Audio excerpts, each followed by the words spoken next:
expressed on this program by its guests do not necessarily reflect the views or beliefs of the host or radio network. And this program's sole intent is to help educate, foster critical debate, and help raise and discuss political and social issues which already exist in the public domain.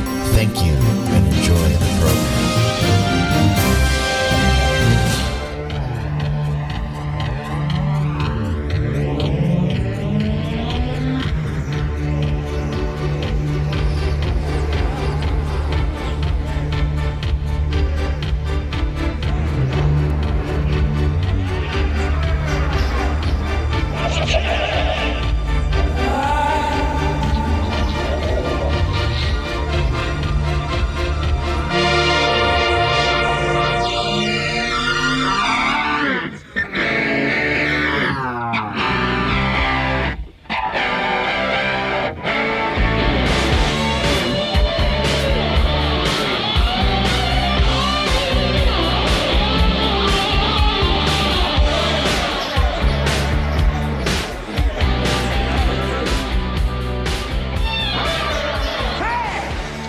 Welcome, ladies and gentlemen. Welcome to this week's edition of the Sunday Wire. I'm your host, Patrick Henningsen.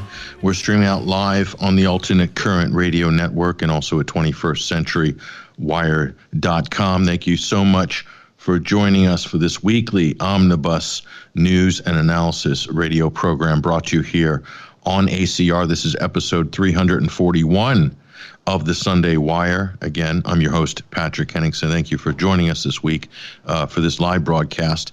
We've got a powerful show lined up for you again this week. We're going to be covering on some very important information, especially in the first hour here. We're going to be talking about a color revolution.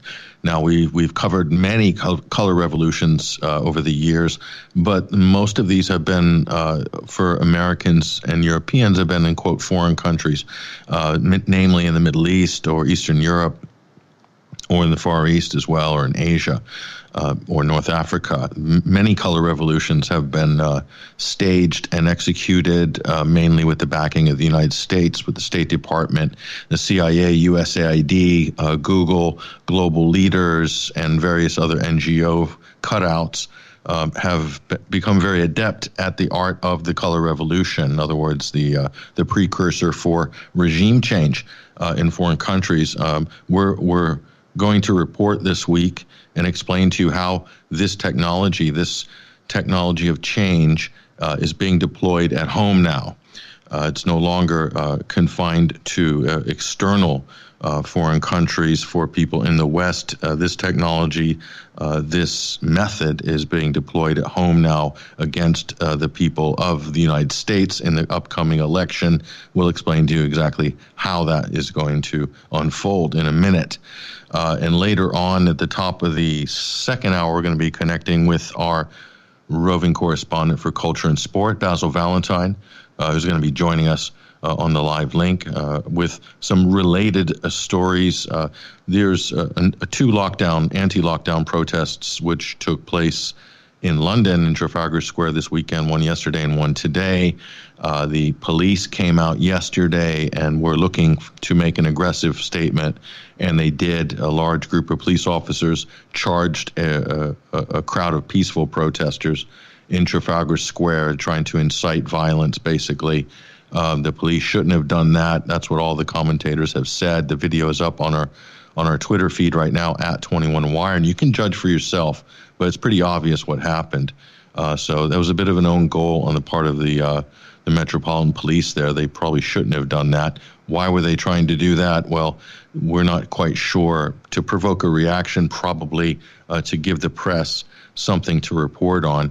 Otherwise, the mainstream media won't report on such gatherings or such events, only if there's a scuffle, only if there's some sort of fight or some violence breaks out. Then the BBC will then report on the violence, basically. And the way they framed the anti-lockdown protests in the UK, much like they have in the United States and in Germany, they've called it, the headlines, anti-vaxxer protesters. In London, anti-vaxxer, anti-lockdown. So they lead with the anti-vaccine talking point. But in fact, if you look at the content, the speakers' lineups and everything. It's really about the issue of lockdown and not vaccines.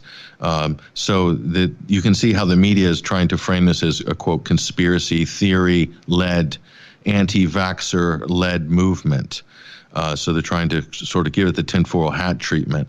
So we'll talk more about that with Basil Valentine in the next hour. Let's talk about color revolutions. Now, something extraordinary happened. Another twist, another turn to the 2020 election. It's not long now, folks. It's not long now. We're talking about really 6 weeks. We're about 6 to 7 weeks out. November 3rd is the big day. Now, someone passed away 2 days ago, Ruth Bader Ginsburg, Supreme Court Justice. She had been ill for a very long time with cancer, but she held on it's debatable why she held on to her seat while she was really terminally ill. Was this a political decision on her part? Was she being kind of pushed by the party?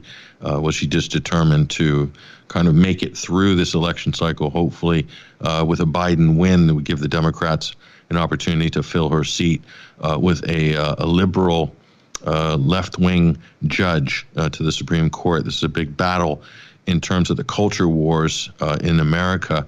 This is a big thing, the Supreme Court. So a lot of non-Americans might not understand how crucial the Supreme Court justices are in terms of, theoretically anyway, in terms of what positions they hold on certain issues. Namely, we're talking about social wedge issues that seem to dominate American politics, like abortion, gun rights is another one, gay marriage is another one, and so on and so forth. So there's all sorts of, quote, wedge issues that dominate U.S. politics every 4 years, abortion probably being the biggest. There's a big battle between liberals and conservatives on that issue, has been for many years.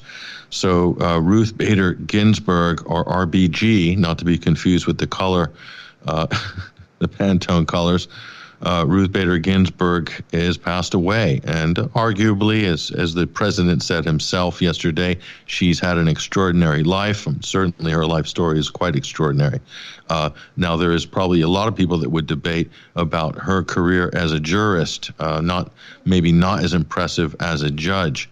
A lot of people would say that her appointment was very much a political appointment and not so much to do with maybe her skill as a jurist.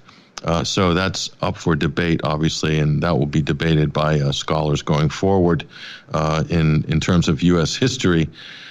So where does that leave the race? Well, it leaves basically a vacant seat. Now, Donald Trump has vowed to fill that seat before the elections. Now, this is where the rub takes place, and this has just inflamed some Democrats and some activists and also some media pundits as well. They just can't accept the fact that this is the case. So there's been a few threats made as well. I'm going to read you one threat from a CNN presenter.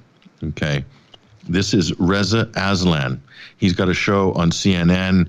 He's the guy that goes around and sort of takes hallucinogenic drugs with gurus and things like that, and like films himself just, quote, experiencing different religions and stuff like that. But anyway, he's very vociferous on social media. And bear in mind how many people get deplatformed on Twitter every day just for making politically incorrect statements or using the word, quote, retard or something like this. That will get you basically banned for life from Twitter. Just ask Daniel McAdams from the Ron Paul Institute. He was banned for life from Twitter for calling Sean Hannity, quote, a retard, end of quote. So, I mean, there's a lot of people that would agree with that. In terms of Sean Hannity, I mean, there's just an unlimited amount of insults that you could probably hurl at that guy. And probably Hannity himself is not offended at all, no matter what you call him. He's probably got quite thick skin, being one of Fox News's lead anchors for so many years and a national radio talk show host. But nonetheless, Jack Dorsey and his crew of Fahrenheit book burners, they saw fit to ban Daniel McAdams for that little pretty harmless comment, okay? Reza Aslan, this is what he said after the death of Ruth Bader Ginsburg was announced 2 days ago. He said, This is on September 19th. This is on Twitter. At the time I screenshot this, he already had like 3,500 retweets. And it was a quoted tweet about 12,500 times, liked by 11,000 people. He said, Reza Aslan from CNN says on Twitter, if they try to replace Ruth Bader Ginsburg, we burn the entire effing thing down. I repeat, if they try to replace RBG, we burn the entire effing thing down. When I say effing, you know what I mean. I won't use the word on air. So I'm not going to use the language that CNN anchors use on social media. I can't use that language on this wonderful family network that hosts our show. So I don't want to demean not only ACR, not only Spreaker or any other platforms we're on. So, but for CNN, it's perfectly fair game, and he won't get that tweet taken down. He won't get deplatformed by Jack Dorsey. You can guarantee that. So obviously there's a double standard there, a pretty ridiculous one. Why is this significant? I'll tell you why. Something is afoot with this election, and this is not, what I'm telling you now is already out there, basically. So something is definitely afoot. What's going on? Now, if you think about where we're at in terms of the polling, looking at Donald Trump and Joe Biden, okay? Joe Biden, back in 2016, the thing that made Donald Trump, that gave him the edge. If you're a Democrat, you probably think Vladimir Putin gave him the edge somehow. Slipped a bottle of super vodka or something in Trump's pocket, and Trump would drink that every day and outperform Hillary Clinton. But that's the fiction. That's very popular among Democratic circles and mainstream media in the U.S. But the real story is Donald Trump in 2016 was a transformational candidate. He was the candidate of change that pushed him over the edge.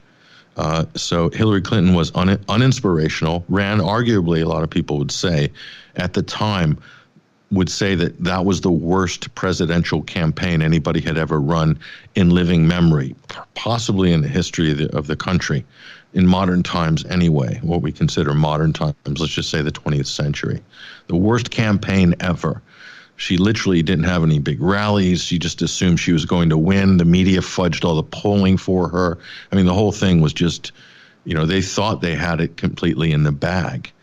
And then the Billy Bush tape came out, Access Hollywood old archive tape came out, and that absolutely shuttered the polling for Trump, and it looked like Hillary was going to sail to victory. Then the WikiLeaks emails appeared, the Podesta emails, and that turned things back the other way. And then there's a back and forth toggling. Anthony Weiner's laptop, James Comey's announcement, all of these things supposedly played into the hands of Donald Trump. But the reality was that Trump managed to tap into something that a lot of successful presidential runs have tapped into over the years, and that is the working class vote. That is the Rust Belt vote. That's the white working class vote in Rust Belt states like Ohio, like Michigan, like Wisconsin, places like this, the places that hard-won districts, hard-won states that will carry you to victory in the White House. Florida, for instance, a key swing states. Donald Trump took Florida, overperformed in demographics in areas like women and Latinos that wasn't really expected. So that's probably what gave him the edge. It was a very tight race, but Hillary Clinton was the overwhelming favorite, the odds-on favorite, right up until polling hour. Okay, now fast forward 4 years.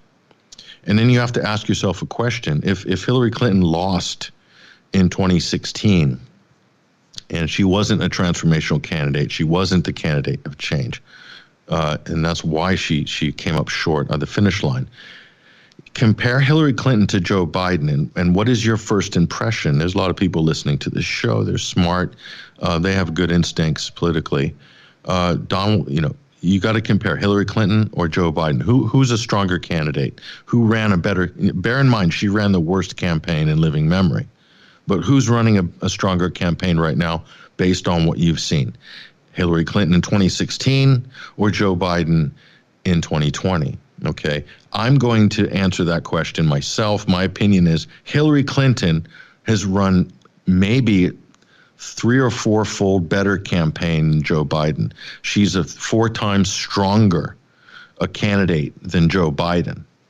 There's no contest. Hillary Clinton could run rings around that old todger, Joe Biden, okay? And he's running around wearing a mask, okay? The whole thing is just, it's Pete Tong, it's wrong all the way, 360 degrees. So if that's the case, how is it possible that Joe Biden could defeat Donald Trump in 2020? I mean, they say he's ahead in the polls, he's raising all this money. Raising money means nothing. Okay, so Silicon Valley, they'll empty their coffers for anybody with the big D and the donkey on their lapel. That's not really an issue. The issue is he a better candidate than Hillary Clinton was in 2016? The answer right now seems to be no. People will say, well, that's because of the pandemic and he's been locked in the basement and whatnot. The main reason is Joe Biden's 78 years old, 77, 78 years old. So he's completely beyond and past making any kind of a serious presidential run at that age. He doesn't have the energy. It's really sad. Okay, if anybody saw the town hall meeting on CNN, Anderson Cooper was throwing him underhand powder puff pitches, and Biden was whiffing. He just the whole thing was, they tried so hard to make him look like he was a viable candidate, and he just came out short. So I mean, there's no future for Biden. So where does that leave the race? So what's going to happen, and what looks like it's going to happen, is they've already planted the seeds. Okay, now they planted the seeds early. These are the seeds. The pandemic, the COVID pandemic, the Democrat-run states, cities, Nancy Pelosi, they've all been pushing COVID, pandemic, lockdown, and making excuses that this can't happen because of the pandemic. We need money for this because of the pandemic. It's pandemic all the way around.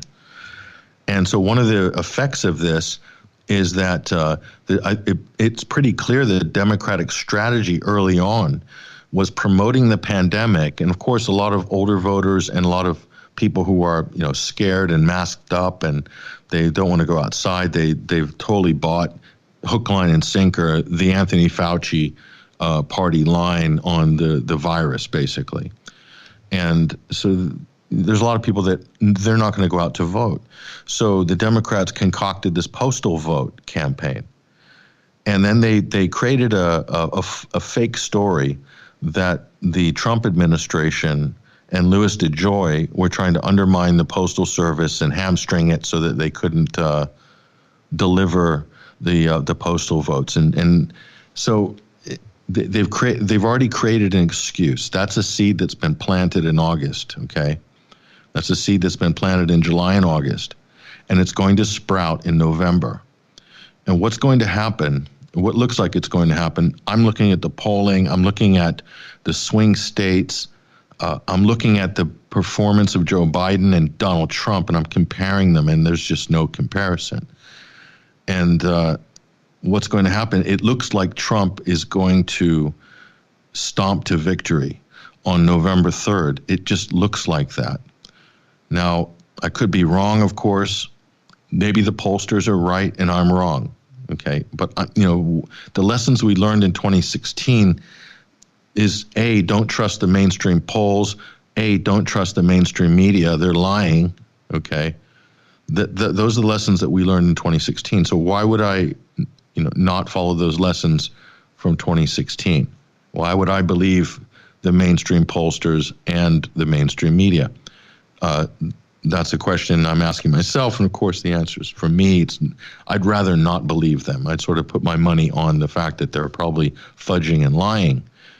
So COVID has become political, and so what's going to happen is if Donald Trump is declared the winner on November 3rd, whenever that is, 5 in the morning, 6 in the morning, whatever that is, if he's declared the winner, there is a plan afoot led by the Democratic Party, to announce that they're not going to accept the result, and then they're going to blame the Trump administration for holding up the postal vote. This will trigger a number of things, so pay attention. One of the things that it would trigger, obviously the media in the U.S., led by CNN, MSNBC, of course, NBC, ABC, CBS, all the mainstream outlets, Bloomberg, they're all going to be basically on board with the DNC, with the Democratic Party, to declare the election day victory by Trump would be declared as not legitimate or not final. It'll probably start off as not final, and then by the following evening, which is November 4th, by that time, it will happen this quickly. By that time, it will be declared illegitimate. And then what you'll have is Democratic governors and Democratic states will be demanding recounts. And so this could potentially delay any kind of mainstream acceptance of an election result for days, weeks, possibly months, okay? And what they'll say is that you can't declare the winner until the postal votes are all counted. And it's quite possible that most of the postal votes would have already been counted by then. But the point is, if you have the media, if you have the Democratic Party and Nancy Pelosi doing press conferences with Chuck Schumer saying that the results are illegitimate, and you have state governors calling out irregularities, and also there'll be a full court press, basically. And then you add to this the street mobs. Now, look at what happened after the death of George Floyd. The country was basically held to ransom by marauding, violent rioters, looters, basically agit-prop street mobs in cities like Portland, Chicago, Washington, D.C., New York, Atlanta, etc. So multiply that. What you saw with in Black Lives Matter and so forth, Antifa, multiply that times 4. And what kind of atmosphere, how's the media going to be covering that? It's going to be crisis, wall-to-wall crisis. It's going to be fire. Police will be trying to put down the insurrection, the unrest. Somebody will become a martyr, and then that will accelerate again the street protests. You'll have die-ins, and who knows where it's going to end, okay? So absolute chaos. So then you have calls for, if you can sustain the destabilization in cities, Democrat-run cities and states, if you can sustain the destabilization for a period of, 7 days, if you can get it past, let's say, 10 days, then there will eventually be calls for that the president steps down. The president steps down. For the good of the country, the president must step down. And this is a very dangerous possibility, because we saw this after the George Floyd incident, but we didn't see the president step down part because it wasn't coinciding with exactly with an election. And if you look at the color revolutions at the CIA, the U.S. State Department, George Soros, Open Society, and various other NGOs, Google as well has been involved in some of these. I'm talking mainly about the Arab Spring with regards to Google, but all these various color revolutions and regime change operations led by the U.S. That's pretty much the same playbook that they deploy overseas, and so it's Yanukovych must go, Assad must go, and so forth. Ben Ali must go, etc. Hosni Mubarak must go. And this there becomes a global consensus. Now, if this becomes a global call, then you have the kind of international call. So you can see what I'm laying out to you are the different stages that lead to the color revolution and that lead to regime change. And people will say, well, that's not possible in the U.S., can't possibly happen.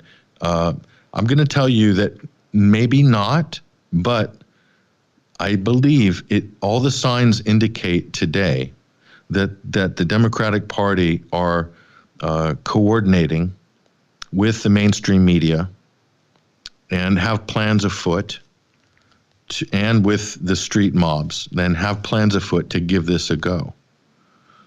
So this is no exaggeration, and I'm not making this up. And to further prove my point, go to 21stcenturywire.com, or you can look at the link right on the show page. And there's an article by Mike Whitney, and you can see a Democratic-led plan for post-election chaos. You can see the headline right there at the top of our feature section. And click on that and you have a read. You can do that after the show. You can do it now if you want. This is in their own words, and they're talking about literally how they can take advantage of this time, this point between this quote, and I'm quoting here, and one of the persons quoted in this transition integrity project, they're calling it, where they gamed out a disruption in the election with a delay in the results, and then how they could take advantage of that. A delay provides a window for campaigns, the media, and others to cast doubt on the integrity of the process and for escalating tensions between competing camps. This is straight out of U.S. regime change playbooks. And I'm sad to say one of the ringleaders here, it seems anyway, is somebody who was kind of regarded as a kind of a hero. He's involved with the Transition Integrity Project, TIP it's called, is none other than Colin Powell's former chief of staff, Colonel Lawrence Wilkerson. That's right. He's currently teaching at William & Mary College in Virginia. He's a former chief of staff for Secretary of State Colin Powell, who led the charge in the UN to declare Iraq, Saddam Hussein, as harboring weapons of mass destruction and Winnebagos of death. I mean, one of the most, shameful moments in United States history. And Wilkerson, in many interviews, has said he's ashamed of his role in the fraud, in Colin Powell's fraud to help to push and sell the Iraq war. But it seems like Colonel Wilkinson is kind of put himself at the center of this. He's one of their leading spokesperson, retired colonel in the U.S. military. And here's another quite a disturbing quote here. Let me just say some of the things that we're putting out there. Among those things, one that is very important is the media, particularly the mainstream media. They cannot act as they usually act with regards to elections. They have to play a coup on election night. I repeat, they have to play a coup on election night. A coup d'etat is what he's saying. The media do. They have to facilitate a coup. They can't be declaring some state like Pennsylvania for one candidate or another, when Pennsylvania probably has thousands upon thousands of votes yet to come in and count. So the media has to get its act in order, and it has to act very differently than it normally does. And the author of this piece, Mike Whitney, it's a very important piece, and I encourage people to read it. He says, in other words, Wilkerson does not want the media to follow the normal protocols for covering an election, but to adjust their reporting to accommodate the aims of the coup plotters. Does that sound like somebody who is committed to an even-handed coverage of events, or someone who wants reporters to shape the news to meet specifications of his own particular agenda? And here's more from Wilkerson. Secondly, he says, we also have learned that poll workers have to be younger, says Wilkerson. And we've started a movement all across the country to train young people, and we've had really good luck. So volunteers will be doing so, basically, to be poll workers. So we found out in Wisconsin, for example, that most poll workers were over 60, and many of them didn't show up because they were afraid of COVID-19. So it doesn't take a genius to work out how the quote pandemic is being used here to affect the election. So there's a number of different pieces in play here. I'm going to play you a clip. This is from a recent Trump rally. I think it was in Pittsburgh. This is just literally today or yesterday. And listen to what Donald Trump's saying. I mean, talk about lighting a match and throwing gasoline on the fire. Listen to what Trump is saying here. This is unbelievable. And then I'll cut in for a comment. 2016. I mean, we are getting crowds, and this is pandemic, and we're rounding the turn. We're rounding the corner of the pandemic, okay? But we're having them outside, and we shouldn't say this is some kind of a rally. From now on, it's called a protest. We are protesting. You know, we're gonna call all our rallies that, because, you know, if you see a lot of these, let's call them blue states. We want to be nice. We're going to call it a protest against stupidity. So we are going to have protest against stupidity. Because, you know, a lot of the people, like in Michigan and other places, we love Michigan, but the governor's got them shut down. I hate to say it, your governor's got you shut down. It doesn't look it here, but your governor has got you shut down. I don't know. You're not breaking a law by being here. Otherwise, if you are, we'll have to do something about that. Because no, this is a hell of a shutdown. I think your governor has to let this state open up.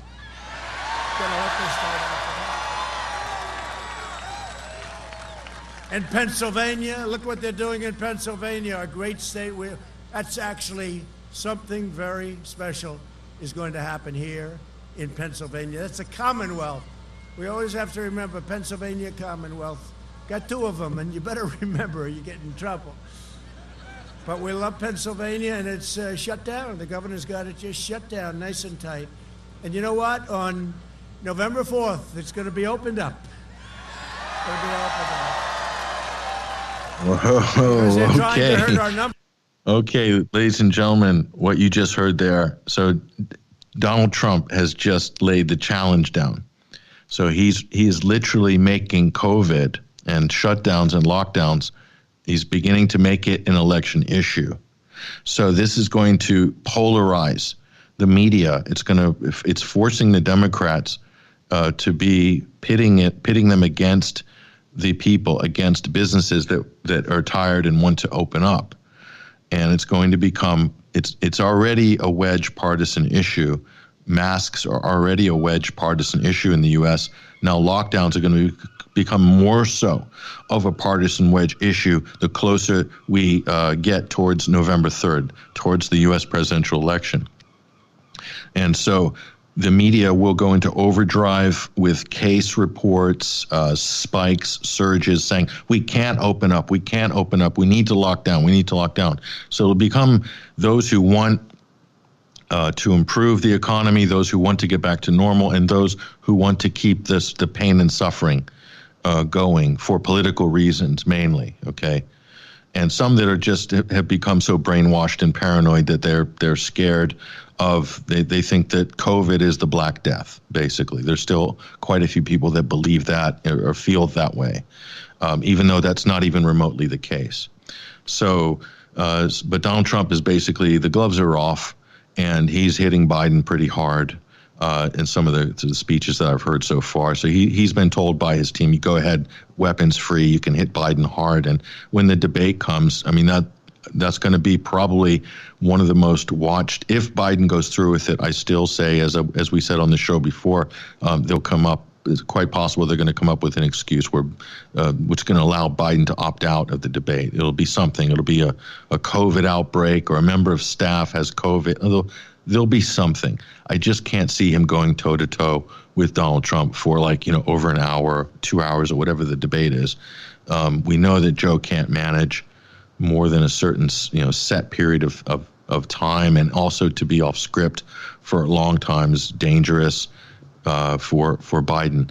So that the Transition Integrity Project, that's a shadowy group, government, military, media elites, Democratic Party operatives, a lot of top Hillary Clinton advisors as well, and they've been wargaming a plan to basically spread, as Mike Whitney calls it, mayhem and disinformation following the November 3rd presidential elections. Now, here's Steve Bannon did a very rare interview with Tucker Carlson 2 days ago. And I'm listening very closely to that because Bannon's not giving any interviews because of his court case. So he's been pretty quiet throughout. I am not a big fan of Steve Bannon for so many different reasons. I don't rate him, and I think he also, I don't think he was completely above board at his testimony at the Roger Stone trial. That's my personal opinion. However, I do think that he is worth listening to if he's saying what I'm about to play for you now. If he's saying that on national TV, I think it's worth taking note because for whatever Bannon's reasons you'd like or don't like him, and certainly I don't for a number of reasons, I don't think he has a reason to lie about what he's about to say here. And I was quite surprised to hear this on national TV. But this is Tucker Carlson interviewing Steve Bannon, and we'll listen to a few seconds of this, and then we'll get some comment. But go ahead and roll this. Big tech is clearly taking a side in this election. They have unprecedented levels of power over what people know. And I'm wondering how you think they will use that power as we approach the election specifically. You saw the other night, you had Dr. Yan on from China as a fact witness on the weapons labs over there, and also wrote this amazing paper. What Twitter did is ripped her Twitter account down right away. They took her off Facebook when they had to replay your show that was on fire throughout the world. But they allowed the Chinese Communist Party to beat down on her every second with all of their running dogs. That's what you're going to see. That's a preamble to what's going to happen on November 3rd. They're talking about it. They're already saying, both Facebook and Twitter, that they're not going to announce a winner. Here's what's going to happen. Donald J. Trump is going to win the vote on the only day that matters. That's November 3rd. He's going to win the real election in the way we've done it, with secret ballots, with people going into a booth and voting for President of the United States, okay? By that evening, he will be the winner. And what they're going to do is that between the lawfare they've got with 800 attorneys under Eric Holder, the mob they've got with Antifa, and the radical elements of Black Lives Matter, but most importantly, the digital muscle of Facebook and Twitter, they're going to sit there and they're going to not declare Trump the winner. You were right there running the campaign 4 years ago today. Looking at the poll numbers now, as objectively as you can, as compared to the numbers you were looking at 4 years ago today, how do you think the president's reelect looks? I think the team's done a great job. When I look at these numbers in the crosstabs, when I drill down on them, I think the president's got not just a great shot. I think he will be the winner on November 3rd. I think the campaign's totally focused. I think Biden is a cipher. He can't draw a crowd. So I think right now that I think the campaign's doing great. The president's doing great. I see a victory on November 3rd. And I was the first guy to tell him he was going to win back in August of 2016. Huh. And then maybe the real contest begins. Steve Bannon, I'm glad that you came on. Thank you. Okay, so that was Bannon right there. So, I don't think he said that for nothing. And you might not hear much from him as well. But he'll probably be stumping for Trump, I would imagine, through October. And so this brings us to what I just told you earlier before we played these two clips. I was talking about how this was going to play out. And if it also a potential play, I believe, will be a repeat of the 2000 presidential election. And what happened in 2000 was there was voter irregularities in the state of Florida, whereby the Democratic candidate Al Gore claimed that he had more votes in Florida. It was the key deciding swing state than, at the time, George W. Bush. And what happened was, and probably to this day, most people, honest people, would say that probably Al Gore won Florida. But there was a series of counts and recounts and started recounts that were halted because of court injunctions. So it went to the state Supreme Court in Florida. And then eventually the 2000 presidential election was decided really by the Supreme Court. So the passing of Ruth Bader Ginsburg, and the reason why CNN staffers like Reza Aslan are threatening, calling for street violence, calling for burning cities. If Donald Trump replaces Ruth Bader Ginsburg before the election with a conservative Supreme Court justice, this is, I believe, my personal opinion is that outburst by Reza Aslan at CNN, this outburst is because he knows that part of the play would be that one of the last backstops for this coup that CNN will be intricately involved in, by the way. CNN, MSNBC, these are two Democratic Party networks. Obviously, CNN is internationally is a Pentagon CIA media outlet, directed mainly by those two institutions, but domestically, they're absolutely directed by the Democratic Party. There's no doubt about it. But in terms of foreign policy, it's Pentagon and Central Intelligence Agency and NSA. That kind of runs CNN's editorial lines. But domestically, it's the Democratic Party. So these are uber partisan networks. Okay. And so Reza Aslan, he was having an outburst because I think he knows that the Supreme Court would be the backstop, a replay of the 2000 election. And if it's a replay of the 2000 election, the Democrats would want that final decision to go in favor of their candidate, which would be Joe Biden, rather than how it went in 2000, where it went in favor of the Republican candidate, which was George W. Bush, one of the most controversial presidential elections of all time in history. And arguably, as much as one hates Al Gore or likes or hates Bush, whatever, either way, it looks like quite possibly Al Gore, in my opinion, probably got the short end of the stick in 2000, and sort of that gave us Bush and all the things that came after that, which of course was absolutely wonderful. But Al Gore he could have presided over the exact same things as Bush. We don't know. He certainly made up for it with his climate change mythology, but that's another story. So that's what I think is at play. Okay, so let's listen to this clip. And so the first trigger, probably in terms of the calls for illegitimacy, will be probably the postal vote. They'll pull the postal vote card.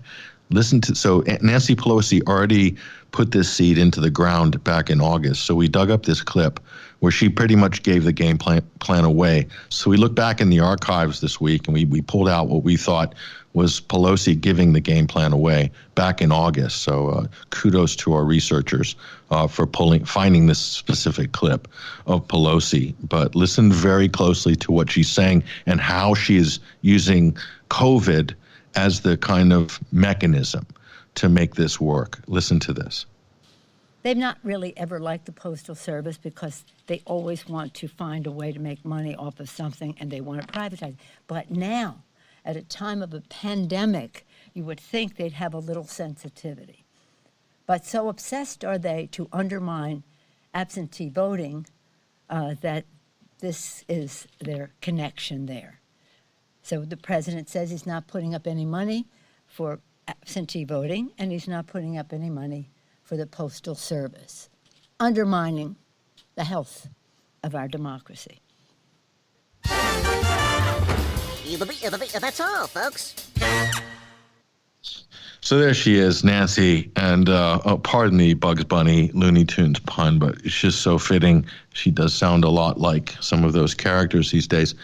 But you see how she was basically using this idea of the pandemic and the Postal Service. She called it absentee ballots, which was a intentional lie on her part. There are absentee ballots. We have a normal system of absentee ballots. We discussed this. We explained this on the show in previous weeks. But it's always for a minority of people, either military serving overseas, people serving overseas, people who can't make it to the poll for various reasons because of their job or disposition, or they're out of state or whatever. Okay, that's what absentee ballots are for. But it generally constitutes a very small number of votes in terms of the grand scheme of things. But she's talking about the universal postal voting that she has been trying to engineer. So trying to scare people, scare her constituents, scare the public, saying that it's not safe to go out and vote on the day the way that democracy is conducted traditionally, but to move the goalposts for this election. This is the important part, to move the goalposts for this election using COVID as the mechanism to scare people, so to make them think it's not safe to be going out to polls and voting, and to get them to vote by post. Okay. Now, I don't have to tell you, and already the analysis has come in, which we reported on the UK column plus on this show as well, that it looks like up to just under 20% of the postal votes are going to be unusable. So out of 41 million postal votes, you can throw out 7 million of them. That could very well be the margin of victory either way for a Biden or a Trump victory. Okay, and why is that? Because there's a huge amount of logistical problems with sending out votes, wrong names, wrong address, person's dead. There's a whole long list of reasons why you have to throw the vote out. Wasn't sent back in time. So all of these options are going to be basically used as excuses, or they're just going to create that atmosphere or delay or somehow gum up the works on this. Okay, and the longer the uncertainty, the air of uncertainty exists over this section of the election, this postal vote section, then then we go back to what Colonel Wilkerson and his election integrity project, quote unquote, using to take advantage of that uncertainty to hold protests to bring the election result into question in terms of the court of public opinion, and using the media to do that, using Mark Zuckerberg using Facebook to do that, Jack Dorsey using Twitter to do that. Those are Democrat leaning heads of social media firms that have a tremendous amount of power in conjunction with mainstream media outlets and the DNC. And then to broadcast that internationally, and this is how you get the street mobs activated on the street. And like I said, George Floyd was just a warm-up act. Trust me. You want to see a sustained street riots and instability, burning, arson, and all sorts of things, just have it coincide with a major controversial watershed presidential election and watch what's going to happen. You could see the instability go all the way till December, till Christmas, maybe even beyond that. And the whole idea is to do what we did to the Ukraine, what the U.S. government, the intelligence community, and the State Department, what they did to countries like the Ukraine, to create a talking point that becomes almost a matter of fact, that Yanukovych must go, Trump must go, Assad whoever must go. The technology the West has deployed internationally is now being used on itself at home. In this case, it looks like they're planning this to unseat the re-election of Donald Trump. So it's a perfect storm. Look at Biden. Just take a look at him. He's masked. He's old. He's frail. He's unable to communicate coherently. I mean, in terms of a presidential candidate, it's probably the worst thing that anybody has ever seen. It's almost like a running joke.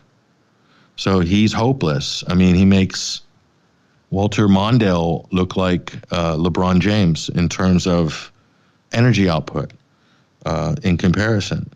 So you add the fake postal vote crisis here, introduced already by Nancy Pelosi, and the mainstream media pushing this as well. And the scene is set, ladies and gentlemen, for street mobs, media campaigns. You have the ventriloquists at CNN, Anderson Cooper, Wolf Blitzer. They're all going to be on point, batting for the Democrats on this. Basically, these networks, these people I'm talking about, Jake Tapper, Wolf Blitzer, Joe Scarborough, okay, Anderson Cooper, they are trained to run regime change media operations. They've just been doing it to other countries for so many years. I mean, they are pros at this. They can switch this on the United States. And watch, I'm telling you, they will. The only chance this has of being derailed is exposure. If it's exposed enough, that the game plan's exposed enough, then it's going to become very difficult for them to pull it off in any credible fashion. That doesn't mean they won't still try, but it does mean that they'll have a more difficult time selling their thesis to the public in general. So that's I'd hate to say, I would hate to be right. I would really hate to be right on this. It's one thing I would really hate to be right about. I really hope this doesn't come to pass. So look out, ladies and gentlemen. The Election Integrity Project. Go to 21st Century Wire, share that article with as many people as you can, and just be aware of what's at stake here. So the networks, the politicians have done a great job in burning the idea of COVID, of the pandemic into the motherboards of the minds of so many Americans, and you could say the same in other countries, the UK, France, for instance. A lot of people have really bought into this plague narrative, and this could have disastrous consequences in terms of running a general election, and the chaos that will ensue will allow for a chain of events to occur that may spin out of control, because you can't predict what's going to happen. So everything that I've said now in the last 45 minutes, there's a lot of different moving parts, a lot of possibilities, things that could happen. Imagine if a black man is accidentally shot or hit by a car or amongst all this chaos, and then it becomes a kind of a religious jihad for the Democrats, for BLM, so this is the danger of where we're heading into. And I think that there are a lot of people on the left side of the political paradigm in America that don't care what unfolds as long as they get the result that they want. So this is tribalism on steroids right now. It's like, if our candidate doesn't win, we're going to burn it down. As CNN's Reza Aslan said, we're going to burn the whole effing thing down. That's a leading CNN personality and anchor on social media. Burn the whole effing thing down. Was he talking about the country? Is he talking about Washington, D.C.? Is he talking about the White House? They already tried to burn down things in Washington, D.C. recently with Black Lives Matter. I'm not making any of this up. This is factual, okay? So we can dispense with all the petty excuses now. We're going to have to be talking real now, because you have a coup in the making, really, and this potentially could lead to a type of civil war, not a full-blown civil war in America, but more of a sectarian type civil war, political, that could flare up in a few different places, not nationwide, but a few cities. It could really go. Portland's a given. Seattle, quite possibly. Chicago, New York, probably yes. Washington, D.C., most definitely. That's the capital of the United States. Very dangerous, because then you have a continuity of government issue. If Trump wins on election, I already know this is going to happen. And people say, how do you know this is going to happen? I'll tell you why, because I pay attention to history. And this is exactly what happened after the 2016 election. The mobs came out, and I can't believe how short of memory people have. They rioted, they burned, they looted, people were getting beat up in the street, in airports, fights were breaking out because of Donald Trump beating Hillary Clinton. They couldn't stand the result. And then these people are so dangerous, and I'll tell you why. And I'm not batting for Trump, okay? I've come out quite strongly against Trump on a number of major issues, and I've done it publicly. Okay? I've done it publicly, and I have to stand by those statements. I've done those to a global audience. I have to stand by everything that I've said on the criticisms against the president, and I will, and I can. But so I'm not making a partisan statement when I'm telling you the Democratic Party are such pernicious operators that they invented, along with the never Trumpers and the Mitt Romneys, the McCains of the world, the neoconservatives, the neoliberals, the neoconservatives, the Democrats, and everybody else who was sore after the 2016 election.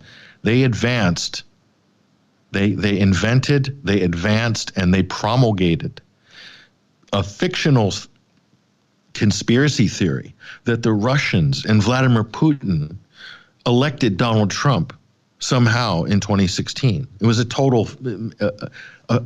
fairy tale that dominated the U.S. justice system. It clogged up our justice system, our courts, our political system for 4 straight years, all based on a lie. They did this.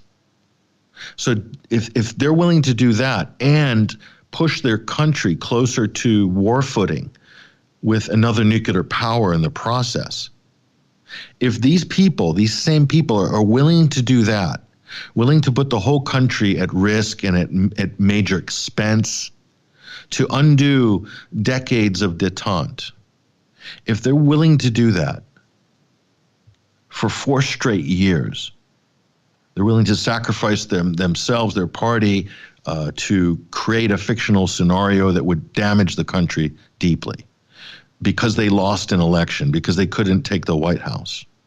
They're that sore of losers. They're that delusional. They're that overcome with self-aggrandizement that they're willing to do that. Then I'm telling you that if they're willing to do that, they are willing to do anything, including what I've just described over the last 3/4 of an hour. Make no mistake about it. You are dealing with the real deal here, okay? This is no different. In my eyes, what I'm seeing unfolding is no different, at least in terms of structure, of what I've seen in so many other foreign countries, that the United States has enacted successful and reoccurring color revolutions and regime changes. It's a multi-pronged process that involves politics, it involves media, it involves Silicon Valley and social media, controlling the platforms. It involves all of these things and electioneering on the day and creating false scandals and creating situations that sow doubt in the election process. All of these things that are used for color revolutions, street mobs, street agitation, all of these things, these are elements of color revolutions and regime change operations overseas. And we're seeing every single one of them lined up right now. Every single one of them in the United States of America right now. So I am saying, don't think it's not possible, because it's very possible. It's a very possible thing indeed. We're going to take a short break, and we're going to connect our roving correspondent for culture and sport, Basil Valentine, on the other side. I'm your host, Patrick Henningsen. This is the Sunday Wire. Stay tuned. We'll be right back.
On the cold.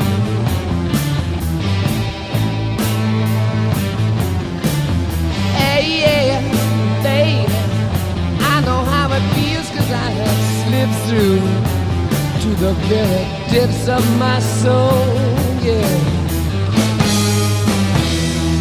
Oh, oh, baby, I just wanna show you what a clear view there is from every bend in the road. Now listen, oh, whoa, whoa. As I was relieved before you too, honey, as you would for me, oh, I will share your love. Let me share your love. Ooh, let me share your love.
Let's talk about the real world for a moment, shall we? Where you're not some wonderful lone wolf hero, but you're part of a team and you play your position, because that's what America is, Mr. Jeffries. It's one big team.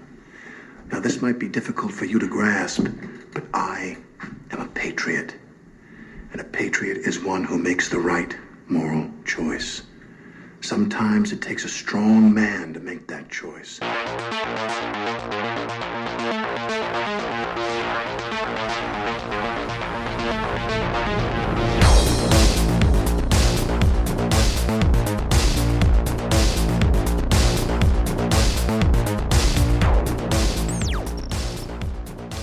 All right.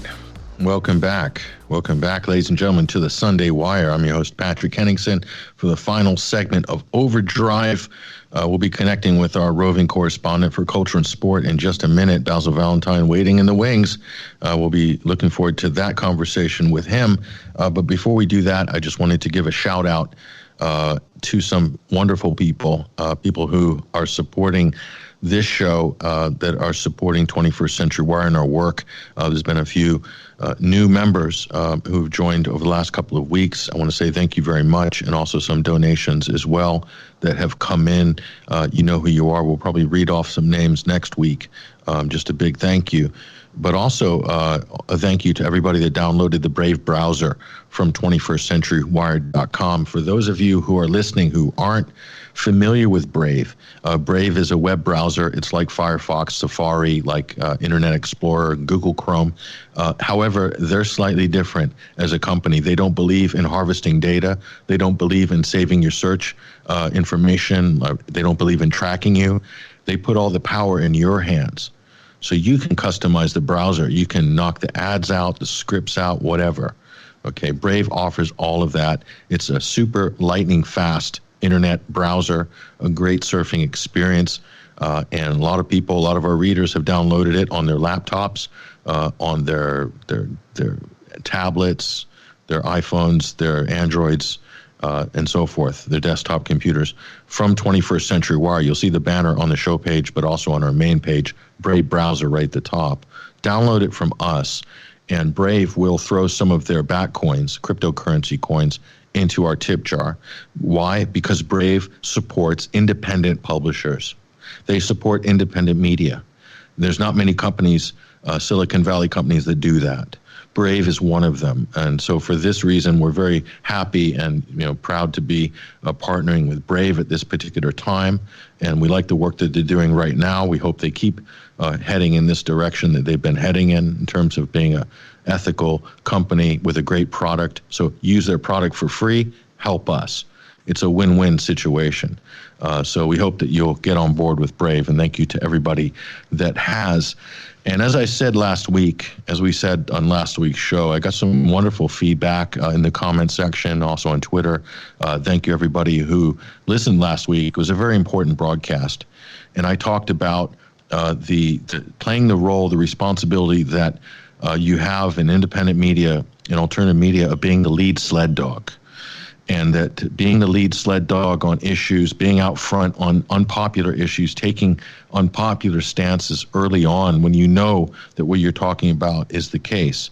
And we've done that so many times over the years. We have a very good track record, and we've been right and accurate on just about most of the things that we've gone out on a limb with. One of the things that we went out on a limb with, for our loyal listeners will know, that we were one of the first media outlets, mainstream or alternative, to come out and basically, before the 2016 election, before the election, we called the whole Russian hacking thing, CrowdStrike and everything. We said that it was a massive hoax. Okay. Back then, we were the lead sled dog. Now, there are other alternative media outlets also that were on the ball as well. But we were one of the few. We had enough evidence to make an educated decision, and we went with it. And we did it before the election. And we were completely vindicated. If you go back and read the piece that I authored before the election, Hillary's election hoax, Russian hacking hoax, it stands up to the test of time today. And it really falls into place with the collapse of the Mueller report and all of the impeachment, the collapse of the impeachment effort by the Democrats, all of that. We were correct back then. And it was very unpopular to say what we said. And that got us shadow banned. That got us delisted from Google. I believe we have been blacklisted on Google's search engine. We get almost no organic search referrals from Google since 2017. And I think one of the reasons was because that article was so successful. It went viral right before the election, as did my critique of Hillary Clinton's foreign policy record with regards to Libya and Syria. These were all factual reports that we produced. There was no conspiracy theories there, but yet we got thrown and blacklisted by Google. To this day, we're still kind of being censored. And it's already been proven by whistleblowers that they are actually doing this to various political websites. And it damaged our efforts and our media outlet tremendously.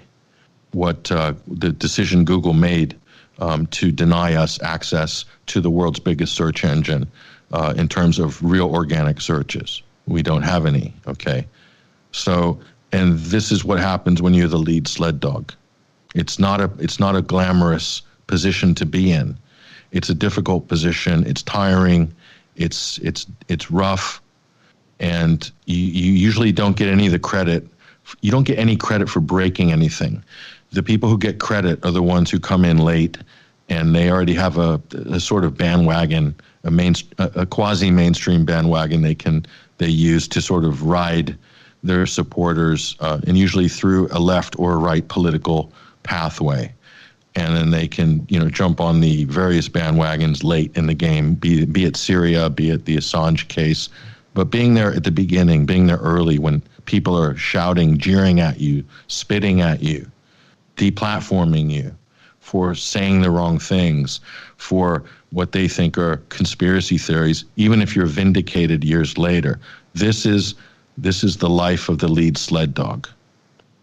And I want to thank our listeners, our loyal listeners, our supporters, our members, our subscribers at 21wired.tv, our donors. Because of you, we're able to keep doing the work we're doing, and to keep playing that role, and to keep, in many cases, being absolutely right about the positions and the information that we're putting forward, and doing that before most other people are doing it, and doing it in a professional and accurate way. And without you, we wouldn't be able to do this. This work wouldn't be possible. So I tip my hats to all of our listeners at the Sunday Wire, all of you tuning in on the live broadcast, on the podcasting format, on iTunes as well, all the various platforms. I tip my hat to you, because you guys have really made it happen. You've just come through with us again and again. And all of us, all of our contributors, our volunteers, we all thank you from the bottom of our hearts for sticking with us and supporting us. And we're going to need your help going forward as well. We've got more planned. We're going to keep doing what we're doing. We're going to do it even better, and we have been doing it better, as you can see, and we'll keep it up. It's going to be a tough election season coming now, but we are definitely going to be steering the ship through these rough waters, so you can count on us. Now, our roving correspondent for Culture and Sport, Basil Valentine, is joining us now. And Basil, really, I think you're going to probably be riffing off some of the things I was talking about earlier in the show with regards to the anti-lockdown protests. How are you looking at this issue right now? How's the press, how's the political establishment dealing with what looks like, Basil, a kind of an opposition? But anyway, thanks for joining us, Basil. Good evening, Patrick. Good to be with you. Great to be with you, too. Well, the middle classes are discovering the sharp end of a British policeman's baton for the first time since perhaps the poll tax demonstrations in the 1980s, because Saturday's event in Trafalgar Square ended up with riot police coshing quite a number of members of the public. I mean, I did see reports over the weekend that 2 people had died at the hands of police violence. Those are decidedly unconfirmed reports, I should add that. But there's certainly a number of protesters. I say protesters, I mean, people basically standing around listening to speeches. There didn't appear, from what I've seen, to be any great sort of mobilization of energy to sort of, attack public property or anything like that. People were simply standing around listening to other people talking. But, of course, they weren't necessarily observing social distancing or wearing masks. And the police slowly sort of closed in on them as a lot of this kettling went on, which is where the police seal off an area and everybody inside that area basically sort of wilts on a hot day, no access to water or toilets, and the police won't let you out until everybody's got very tired and just wants to go home. That's a long-established police tactic. But I think a lot of the people at Trafalgar Square yesterday were surprised that they were met with such force by agents of the British state, because a lot of them were people who had certainly kidded themselves that we live in a liberal democracy with freedom of association, the right to protest, freedom of speech, and all the other attendant things we've taken for granted since Magna Carta. But those who study these things more closely have discovered that the British state has never been shy to exert its authority through the selective use of force and control. Witness the police versus the miners in the 1980s, the Greenham Common demonstrations. I mean, for left-wingers, there's been a catalogue of occasions where the police have used heavy-handed tactics to break up legitimate protests, and it seems that Saturday was another in this long and sorry catalogue, Patrick. Yes. So where does that leave us? In terms of the reportage, of course, mainstream media are always inclined to downplay the numbers, for starters. That's always the opening gambit. The most widespread figure seems to be about 1,000 people were in Trafalgar Square. I think looked like it was certainly more like 4,000 or 5,000. And then, of course, there's the denigration of them as individuals and collectively by the use of terms like conspiracy theorist and anti-vaxxer, the two most popular terms for describing the people in Trafalgar Square yesterday. They were conspiracy theorists and anti-vaxxers. And this is all designed to sort of create the sense of self and other. Really they should be described as, ordinary citizens expressing their skepticism about the necessity for these various instruments of social control. But that's far too accurate and far too verbose for the mainstream media, so they prefer just to start weaponizing language. Having said that, of course, the protesters in Trafalgar Square on Saturday covered the whole gamut of dissenting opinion, from the whole pandemic being a hoax through to those who simply object to being forced to wear a mask. But the next protest is planned for next weekend, next Saturday and Sunday. 2 more protests are planned. But London could be in lockdown by then. Oh, yes. So that'll be very interesting.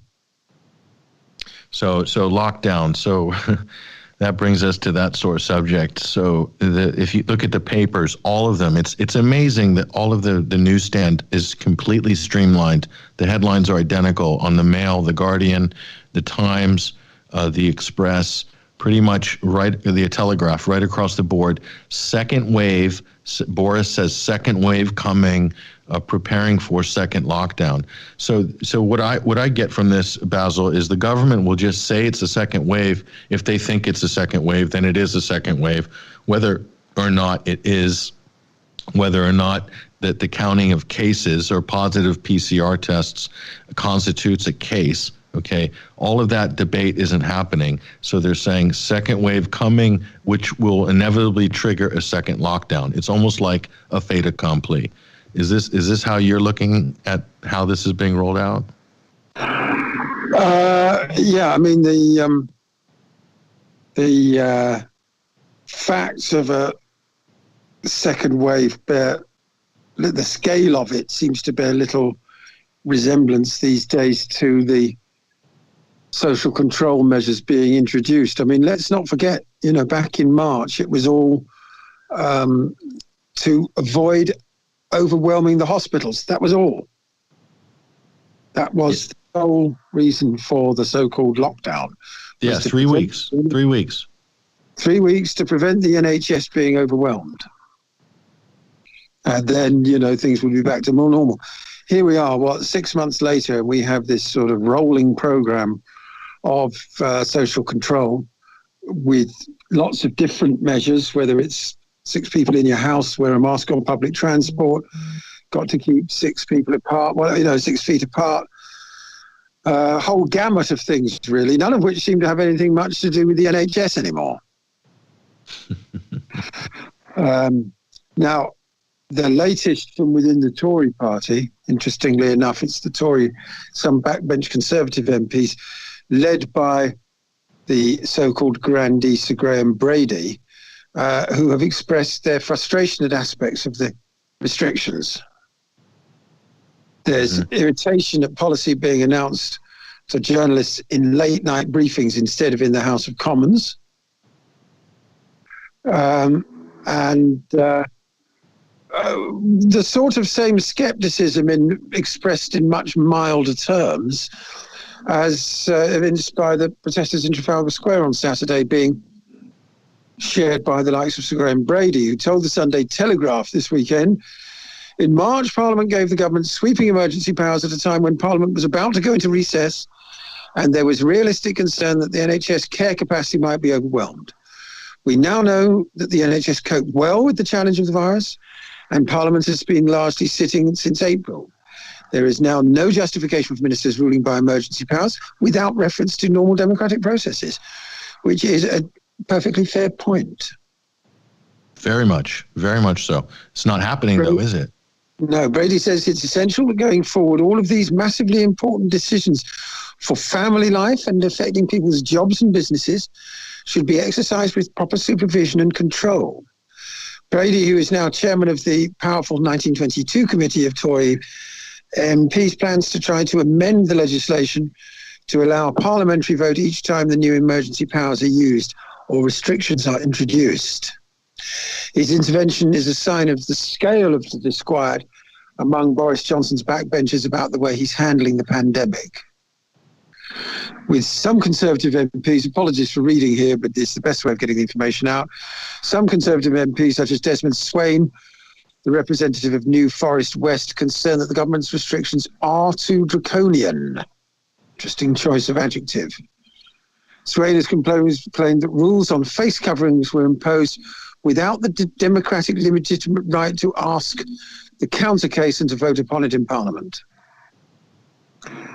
So we'll see. Labour, on the other hand, seem to be favouring a zero COVID policy, with they're sort of hiding behind the, it's a danger to employees, and the government is trying to force people back to work. In dangerous situations. Yeah, health and safety. That's the health and safety argument, right? Yes, it's the same as zero carbon emissions. They want zero COVID-19. What is it with the left and zero? It's like Labor's the party of zeros. They want zero carbon, zero COVID. What else? I mean, it's a bit fanciful, isn't it? Well, it's certainly rather misguided, if you ask me. What is it exactly they're trying to say? All possible threat of contracting the virus in the workplace must be eliminated before people can return to work as normal. That's not realistic any time over the next 10 years, sort of thing, is it? Well, where does it end? If it's about safety, if you're going to apply that set, that sort of worldview or that set of principles, then you have to apply it to everything. So the flu, the common cold, STD, whatever. If they're going to, it's all about being safe, and you have to eliminate all risk. Then they're going to apply it. So we're going to be stuck with this smothering regime of health and safety and risk mitigation that will there's no end to it. You can't have a society. This is it. And unfortunately, I think the national mentality has changed over the last 6 months. People have learned to accept these, various social control instruments being sort of exercised with various degree of force, tighten this one, loosen that one, Okay, you're allowed back in the pub. Now they're talking about pubs shutting down. The Express, not always the most reliable mainstream media, is saying that London could be shut down by tomorrow amid emergency top-level talks. London lockdown is under urgent consideration, with the government calling an emergency meeting today to discuss with Sadiq Khan further measures in the capital. That meeting may well be going on as we speak. And this marks a dramatic shift after a concerted effort from ministers to get more people back into the office. So there does appear to be a sort of, genuine disagreements, both within the Tory party and the cabinet, and of course, various advisors chucking their tuppenny worth in, with some saying, look, people have got to get back to work. This is all costing too much. We need to save some of these businesses, which are going down like flies, frankly. And others saying, no, it's much too dangerous. We've got to shut London down again or something. And it's basically the outcome is chaos and confusion reign supreme. Have you seen Keir Starmer, the Labour leader, Sir Keir Starmer? Have you seen him with his looking pensively out into the distance with his mask on, or he's wearing a plastic shield? He's posing in all of these different PPE outfits. And he said he was in a Telegraph video we posted on Twitter.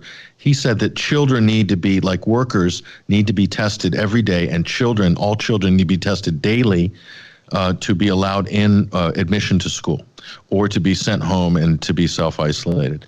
I mean, what kind of an insane society do these people do? Are they thinking ahead at the ramifications of this level of madness, or are they just completely out of their heads? What is it? Well, you can be tested positive and show no symptoms, because the whole testing process is unreliable in terms of testing for a potentially lethal dose of COVID-19. A test can come up positive because you had something similar a few months ago, or you've had a low-level infection, which your body's dealt with all sorts of reasons why a test could come back positive. But if it comes back positive, that then means that you have to go home and shut the doors for 2 weeks. And what they now want to introduce, Boris floated this idea just a couple of days ago, is you can be fined up to £10,000 if you emerge from self-isolation before the end of your period of lockdown. 10 grand fine. Even if you pose no risk whatsoever to anybody. Oh. But of course you could test positive, be sent home for 2 weeks, go back, test positive again. Why wouldn't you test positive 2 weeks later? Test positive again, home for another 2 weeks. This could go on. This could go on indefinitely. And so he's calling it a carrot and stick approach. He's saying that, no, for the people who who can't work from home, they'll be given a 500-pound lump sum. So the stick is 10 grand fine, and the carrot is a 500 quid payment. I mean, that's not exactly a carrot and a stick, is it? It's a half a carrot and a ball peen hammer across the side. I mean, what are they talking about? 10 grand? Well, obviously, most people who can't, live paycheck to paycheck, as it were, can't afford anything like that. So it's all, it's all fantasy stuff, really. I mean, who's going to be enforcing these fines and extracting the money? Do you know what I mean? Is it meant simply as a deterrent? But it's not realistic, to start charging people 10,000 quid simply for going to the shop to buy a pound of milk, So here's my friend's daughter is in 13 or whatever. I don't know what year that is in the UK.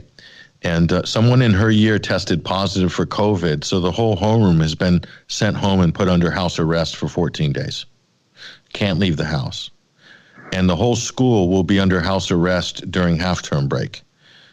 So they're not going to allow the kids out of their homes for a half-term break. And my immediate response to the parents was, why have a half-term break if that's what they're going to do to the kids? Why not keep them in school to catch up on all the education that's been taken away from them by all the school administrators and the paranoid hypochondriac members of the teachers union? I don't understand why you would want to lock kids up during half-term. And kids are zero risk of any complication. Statistically, almost zero of any hospitalization. Forget about death. It's almost a non-existent thing. So why are they treating kids so harshly in all of this? And the only answer I can see for that, Basil, is this is social engineering. They're conditioning kids for the new normal. That's one way we could look at it. And that's not a conspiracy theory. We're actually seeing it. So I don't know where the critics are on this, but I don't know. I'm pleasantly surprised to report that in Cincinnati, Ohio, 24 parents are suing the state's health director over the mask mandate for children in schools in what could be a bit of a sort of landmark test case, certainly on that side of the the pond. How far they get, I don't know. Nobody in this country, in the UK, appears to be filing suit for any of these social distancing measures because, of course, we don't have a written constitution or quite the same litigious society as in the United States. Yeah. But attorneys are arguing that a mask mandate violates students' privacy and that the order erodes or destroys their personality, identity, and public projection of self. So that's interesting, and that's going all the way to the Ohio Supreme Court. It's argued that young children can't keep masks clean and are also concerned about emotional and psychological effects of wearing masks all day. Yeah, I would think so. For example, teaching of foreign languages and English for that matter are compromised because children will be unable to model their sounds on their teachers' vocal sounds and movements. I mean, the whole masks in school things is an absolute farce, if you ask me, you know. But yeah. It'd be interesting to keep an eye on that. It is. There's a legal challenge in Kansas as well. We tweeted that out. Some brave mother who's really got her, facts in her presentation together. Incredible. There's also a court ruling in Pennsylvania as well regarding lockdown and all of these various COVID regulations. So, you're right to point out, Basil, that America, the litigation culture in the United States is something else. And I think there's just going to be a barrage of lawsuits that are going to begin now, and it could bankrupt a lot of states, cities, municipalities. It could jam up the justice system. They actually won't have a leg to stand on when you start bringing in the evidence. These policies are based on nothing, and they can get away with it in the UK because they don't really have that vibrant, litigation culture. People just kind of generally comply, and then try to vote the government out or whatever later. But in America, they want to get paid.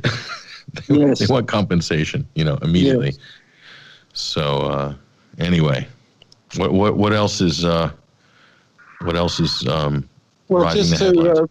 Just to retread the ground a little bit about the Labour Party position and the position of the socialist group of MPs. They've issued a statement saying that they believe it's reckless and dangerous to continue forcing people back to workplaces and easing the lockdown.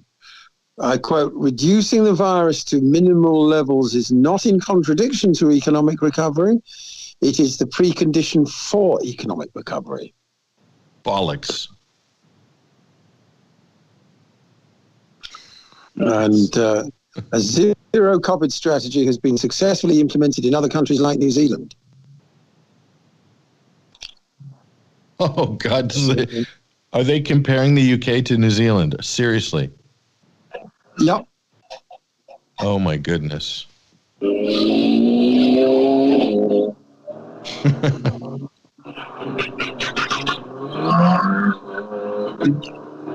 So that's where we are, you know. With, of course, looming up on the near horizon, the health passports and the vaccine, you know. And on the subject of the vaccine, of course, government is particularly keen that we should all, you know, knuckle down and take it as soon as it's available. A poll came out last week showing 53% of British people were willing, or very willing, I think, to take the vaccine. But the increase, a sharp spike in the number of people looking at anti-vax posts on Facebook meant that there are calls now for a new wave of information to counter online conspiracy theories. See, it's always these damn conspiracy theories that are preventing us from all being 100% healthy and virus-free. Australia is also pushing that conspiracy theory line that it's a danger, quote, danger to national security. There you go. Yeah, that's from Australia this week. So how long is it before those, conspiracy theories start being rounded up, as dissidents, if they're a threat to national security, Patrick? Yeah, well, we'll see. Australia's the test bed for all good globalist policies. So we'll be watching closely what's happening in Australia. Victoria has been the epicenter of lockdowns, hasn't it? Yes. Yes, it has. Pretty Last extreme. piece I want to bring up, in Bolton, COVID skepticism has apparently resulted in the highest infection rate in the country. 169 cases for every 100,000 people. Oh my God. The way they're framing statistics is almost laughable.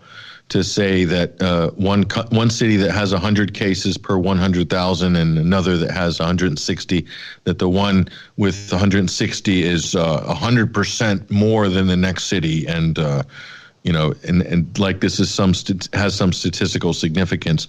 The conversation is completely out of whack right now, and the fact they're calling them cases when they're not necessarily even cases or even infections for that matter, positive PCR tests. So we are dealing, Basil, with a monumental fraud here on a global epic scale that nobody has ever seen in history, quite frankly. And I don't know if there's a way out of this that's going to be very comfortable. Well, everything just, I'm sure listeners would agree that everything just sort of feels different now, if one can remember what society sort of looked like and felt like 12 months ago, when people were moving freely internationally from one country to the other. I mean, I know friends and businesses have been just completely imploded by the inability to travel overseas, without all the quarantining and all the, other stuff that's required. And just our, social and cultural lives have been eliminated. People have got used to this. This is an online event, I mean. People are tired of it. An online event is a non-event, Mm-hmm. Yeah. Yeah. So right. You're so right. Well, so what have you heard any rumblings of civil war? I want to finish this off because this is the propaganda wars, as it were. Engagement with anti-vaccine posts has trebled. Analysis by The Guardian, which, as we know, speaks for the deep state. Triggering calls, note the language, triggering calls, Patrick, for a major new push to tackle conspiracy theories. Interactions on posts expressing skepticism or hostility towards vaccines on 6 UK Facebook pages, which is, of course, skepticism and hostility towards vaccines isn't necessarily a conspiracy theory. It's a matter of public health. But anyway, that's increased from 12,000 to 42,000. 12,000 in July, 42,000 in August.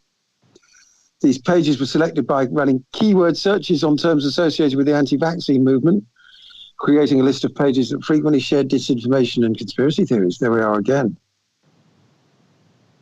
These include posts containing conspiracy theories about Bill Gates and false claim that vaccines are a form of population control. Back in July, 53% of the UK population said they were certain or very likely to take a potential vaccine, and a further 20% fairly likely to. But that was before the Plandemic video went viral. This has led Labour MP Chris Elmore, chairman of the All-Parliamentary Group on Social Media, to demand a ramping up of government efforts to counter misinformation, saying a crossroads had been reached. What I want to know is whether or not there's going to be any open debate about the evidence, of the safety of vaccine or the necessity of these social control measures. Well, not just that, but is there a need for a coronavirus vaccine if it's not fatal? If there's is there really a pandemic in terms of the numbers? Does it rise to the level of pandemic when you're talking about a few hospitalizations and deaths here in the wider scheme of things? Nothing near tuberculosis, malaria, or a number of other infectious diseases in terms of the numbers. Why are we rearranging society and requiring mass vaccinations for something that 99.7% of the people who supposedly catch it have a full recovery? What? I don't understand it. That should be up for discussion, actually. And also, AstraZeneca halted their trials recently, as you probably have read in the news. And there's no talk about the person who has fallen seriously ill after taking the experimental COVID-19 vaccine that the UK government and Bill Gates himself is financing. And they've mothballed this person. We don't know what happened to them. Did the public have a right to know that somebody is, potentially very ill from the side effects of the experimental COVID vaccine that they're waiving normal licensing procedures for before they put it into mass circulation? I mean, do the public have a right to know? They shouldn't be surprised that people are skeptical. They shouldn't be surprised of, quote, conspiracy theorists when they run such an opaque process in terms of these products and can't justify their rollout in terms of a public health imperative. I mean, these are basic questions, aren't they? That's a very good point, Patrick. But whether or not we are able to have this public debate remains to be seen. So much money and belief, energy, all the rest of it has already been invested in a vaccine. So much face would be lost. I know this sounds almost ridiculous, but if the likes of Gates, etc., now were forced to climb down because it was perfectly obvious, both from a detailed scientific or medical point of view and also from a common sense point of view, that there was now no need for a vaccine, that it might actually only make matters worse for the general population. I mean, why, if a virus is dying out, would you suddenly want to introduce some variant of it directly into the bloodstreams of millions of people? That seems absurd, from a common sense point of view. But is the vaccine locomotive still rolling so fast? It's like an unstoppable train, That's right. Runaway train. Do you know what I mean? No, it really should be stopped. It makes no sense. It's going to cause a terrible crash, but it's already got so much momentum. It's going so fast. Can anyone stop it? Mm-hmm. Yep. Exactly. Face-saving exercise. Losing face, right? Yeah. So, suddenly all these teams of people all over the world that are supposed to have been working on something, they've kind of got to come up with something. There's going, it'll be it might well be fudged. Okay, yes, the original variant has died out, but you've all got to have this shot because it might come back in a different form. And only by everybody taking this shot can we take down all this plexiglass. But I can't see the plexiglass coming down anyway. Do you know what I mean? Right. Or the increased move towards the cashless society. I mean, that's one of the big things that people aren't talking about all that much. Is this? It's the move towards the cashless society and all the greater opportunities for controlling individuals' money supply if it's entirely electronic, tracing everything they've bought and everything. Mm-hmm. We don't want a cashless society, but that's been very much slipped under the radar, hasn't it? Yeah. What's the basis for it? What's the basis? Because of COVID? It's basically health, yes, because money might carry the virus. I mean, I've noticed a lot more litter on the streets. I think people are afraid to pick it up. They think there might be virus on the litter, Yeah, you're not far wrong. It's a mindset that's been developed, which you're absolutely correct. Exactly. And I don't know, it's going to take years for that to disappear, if ever, Yeah. Because, a lot of people's whole sort of way that they view the world has been permanently and irrevocably changed. They see the world, other people, inanimate objects, dogs, £5 notes, whatever it is, as potentially lethal threats, when in fact they're not. Everything's got to be sprayed and wiped, before you can use it. And this is all wrong. Yeah. No, you're absolutely right. Hey, look, we've just got a couple minutes left, and the story that we were discussing over the break about this new American map that's emerged on social media. I mean, do you want to discuss that before we wrap up? Because that sounds pretty. Yeah, it's pretty wacky. I can't really see it happening, but I thought it was quite an entertaining meme to discuss, particularly since we talked about the potential for civil war, or at least violent disruption in the United States, whatever the result of the election in November. So someone was flying the suggestion that the United States be divided up into 3 separate countries, one on the West Coast comprising Washington State, Oregon, and California, all of which have Democrat majorities. Then another country going all the way from the Canadian border and incorporating Idaho and Montana down through Wyoming, Nevada, New Mexico, Texas, the Midwest, the South, and Florida, and that's all the red states. And then the Northeast and the Rust Belt, blue again. So you've got a sort of swathe of red from the top left-hand corner right the way down to the bottom right-hand corner, with 2 big blotches of blue either side. And that way, everybody would be happy. The South could remain Republican, so could the cowboy West, while the Northeast and the West Coast can be Democrat countries. I mean, as I say, I can't see it happening, but I think there would be a lot less aggravation if it did happen. Put it that way. Have you had a chance to look at it, Patrick? Yeah, I have. And, I'm like, I can see, as you said, this is a wacky idea, but, there's some wacky ideas floating around that are getting quite a lot of airtime at the moment. So I don't think there's some Democrats that would look at this and probably think that they're seriously looking at this and thinking how this is workable.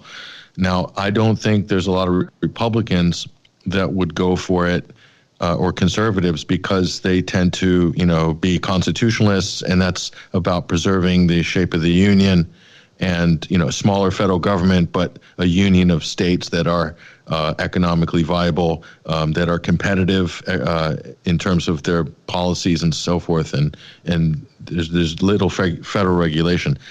There's probably a lot of Republicans that wouldn't mind jettisoning California, to be quite honest. But that's, I don't even think that should, because there's a lot of conservatives and Republicans in the state of California. Just because they're not winning the popular vote in a national election doesn't mean that there's not a big conservative movement and a lot of Republicans in California. There's a big red swath going down the middle of California too. But I think I would like to get Hesher from ACR, our producer's opinion on this, obviously living in the great state of Texas, and also a California refugee. He might be able to give us his opinion on this. Hesher, what do you think? Hey, guys. Well, I don't think it's going to happen. I think there's probably a lot of people, be they red, be they blue, or be they independent, that could sort of romanticize about this, how simple it would be to just kick the can down the road and put up some borders here, and we could all just leave each other alone and maybe not have to have this uncivil war, whether it's going to be hot or cold or medium, however it's going to play out after the election. But I think you're onto something there, Patrick. I think we can't, count out all of the independents and conservatives and other-minded people outside the mainstream in places like California, Washington, and Oregon. They have a constitution too in this country. Yes. And all these people in that red zone on that map, we have friends and loved ones in those states. And we're not going to sit by and watch them have their constitutional rights trampled and their states turned into some sort of, communist state that we can't go into. Something worse than a communist state. Actually, what it would really be would be a technocratic state in a transition to this fourth industrial revolution, which is, we were paying attention here on Sunday Wire and in Boiler Room. What was it, like 2 days after lockdown was announced? The MIT article came out. We all started analyzing that, and we knew exactly what we were dealing with. They gave us the roadmap with that MIT article that said we're not going back to normal. And, then between that and all the other fabulous research and whistleblowers that have come out since, that's what this is all about.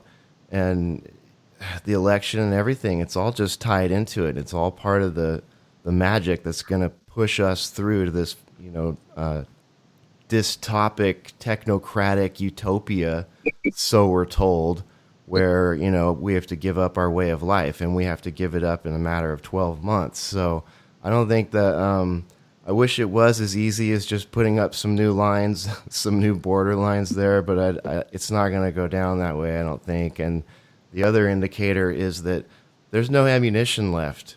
It's gone. You cannot order 9mm or 5.56 rounds here in this country anymore because they're sold out for like the next 6 months. And that says a lot about what's, people are preparing for the worst in this country. And that's what it means, folks.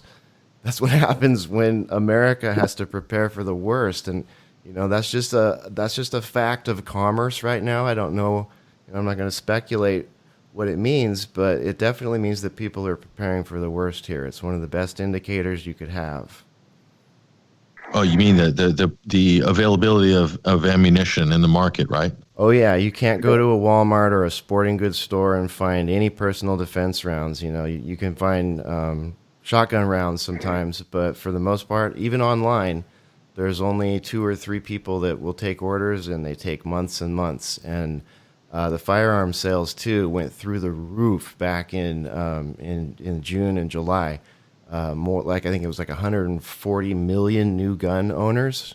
That's just new. I can't imagine what was driving that, Hesher. Really? Yeah, right. We had 2 waves. We had the first wave with the pandemic, and when they announced the lockdowns, and people didn't know if gun stores were going to be part of the essential workers or not. So that caused a huge wave, and then that died down a little bit after the country kind of survived lockdown, and you know, people were like, okay, we're going to make it. There's a TP shortage, and everybody's scared, and that sucks, but we'll make it. And then they started the BLM riots after Floyd, and that started a whole nother wave. And the whole market is just sold out. Like, people are not going to the range anymore because they don't know when they're going to be able to buy ammunition again.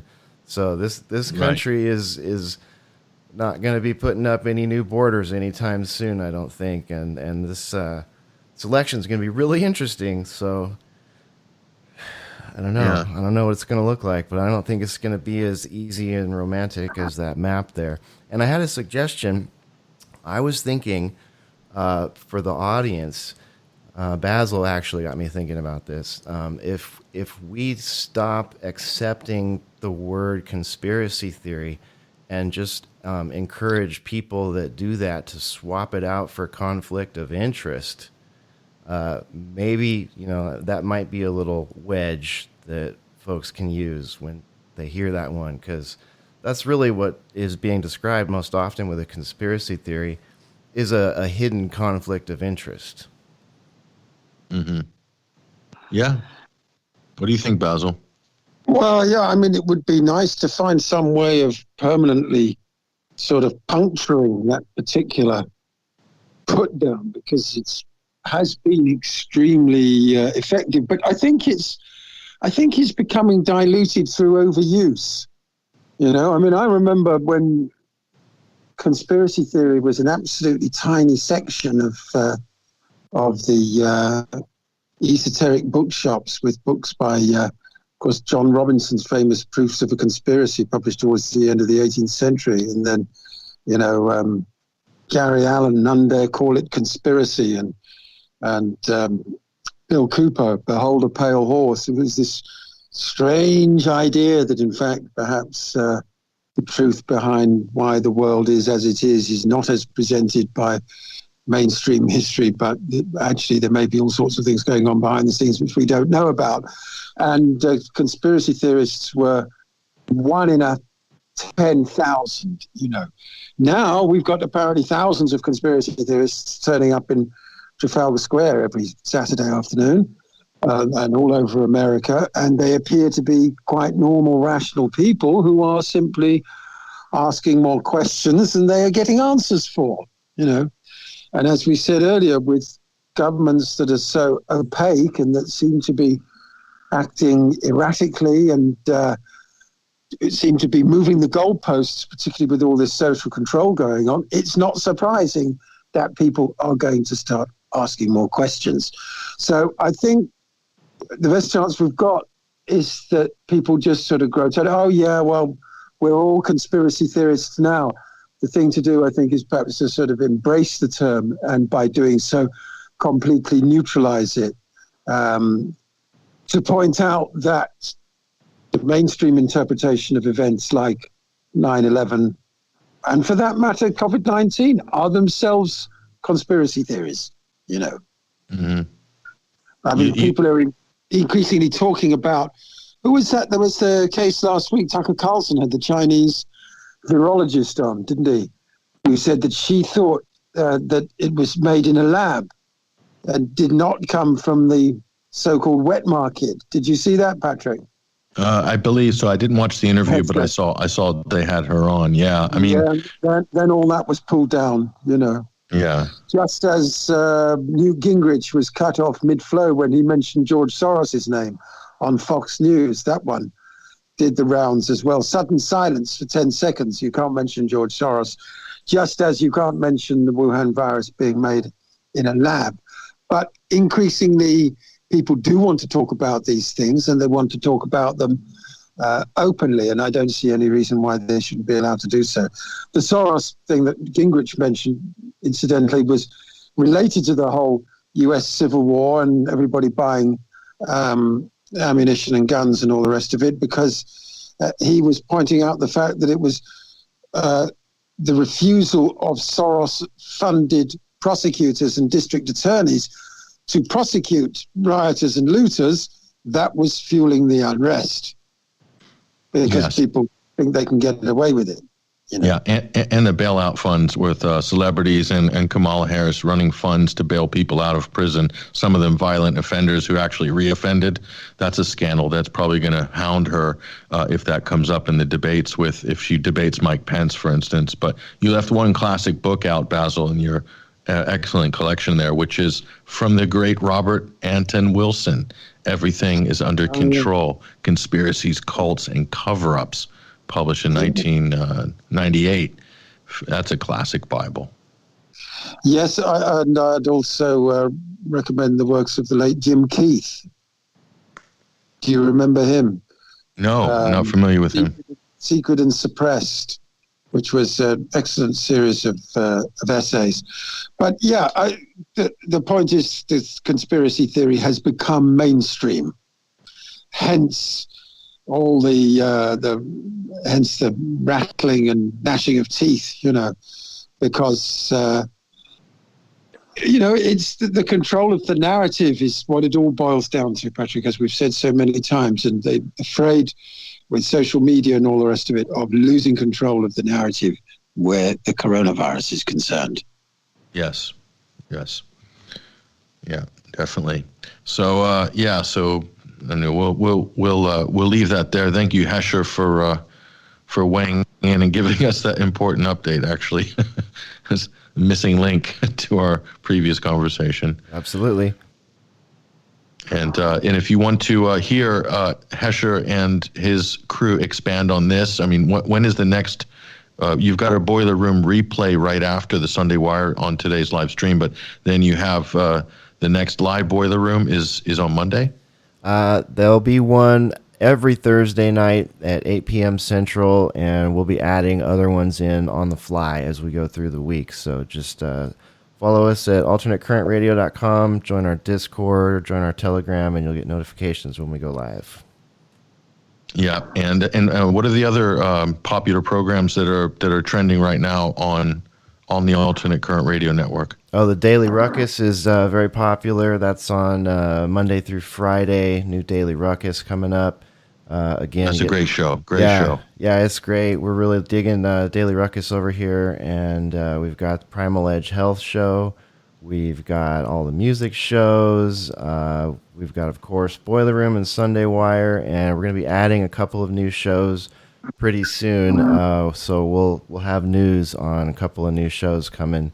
I'll give one preview is going to be one called The Oddcast with our friend that goes by The Odd Man Out. So he's going to be letting us curate his podcast over here. So The Oddcast will be added to the Alternate Current Radio curation list very soon here. We're excited about that one. I love the name, The Oddcast. That's cool. Yeah, it's a fun show. You'll dig it. Yeah, I love that. Well, thank you. And last thing I want to throw in, Patrick. Yeah. Go ahead. It's the first ever all virtual Emmy Awards upcoming. Usually one of the most glamorous Hollywood nights of the year, but this year will feature hazmat tuxedos. Oh my gosh! A hazmat suit redesigned to look like a tuxedo, a huge sort of plastic tuxedo thing, covering the whole body with a screen over the wearer's face, of course. So that's where we are now, folks.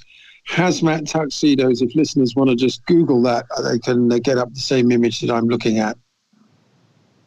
God, it's like the Terry Gilliam's Brazil. It's a scene out of that film. It's crazy. Yeah. Absolutely insane. Well, it's going to be a mad one. Well, Halloween's canceled, by the way. I just want to announce that It's not a decision that we made here, but the government is canceling Halloween because it's not safe for the children to be out mixing and mingling because of the virus. So Halloween's canceled. What else is canceled? Christmas might be canceled. Christmas is the balance. Christmas is very much in the balance. You know. Christmas is, the Santa. I said this on the UK column on Friday. If anybody watched, Santa could be a super spreader. Okay, think about it. Think about it. He's got the obesity thing. Plus, he's hanging out with all these elves in Lapland. You don't know where they've been. What do the elves do after shift? I mean, you don't know where they go. You don't know what they do. They could all be. They could all COVID. You know what I mean? So, you trust all the elves? That's who Santa's hanging out with. And quite frankly, I don't think he's safe. So I think the elves need to be tested daily. So Matt Hancock should, get something sorted out for the elves, and then Santa. It's just too much of a risk, Basil. Cancel it. Cancel Christmas. Do all the presents online. Send emojis. Yeah. Our neighborhood is protesting, Patrick. They're having a protest with all the kids. They're going to do a gathering in protest of that kind of stuff. So there's hope out here in Texas. Well, they should have a really good. You guys should have a haunted house in the neighborhood. You should get together and do something for the kids, because that's just to deprive kids of their holidays is quite.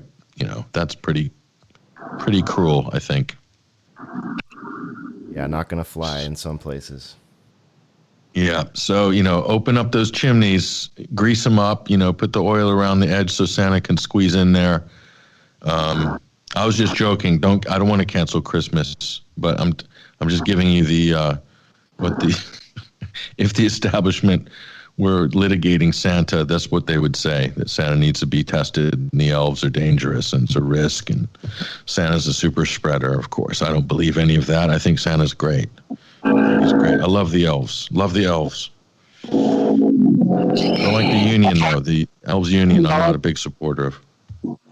I've heard the elves may have to go or something because they're not politically correct or something anymore. It's slur against people that aren't tall. Do you know what I mean? Oh, you mean just disappear them because it's too much to deal with? Yes. Yeah. There's also a white supremacist element to the elves as well. That's it. Yeah, Nordic thing. This is a Nordic thing. You know what I mean?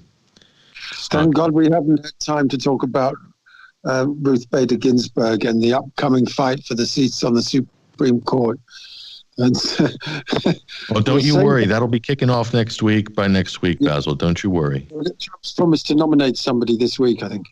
Yeah, it would be a woman, and it's probably going to be somebody who's got impeccable credentials, by the way. So not something they'll be able to,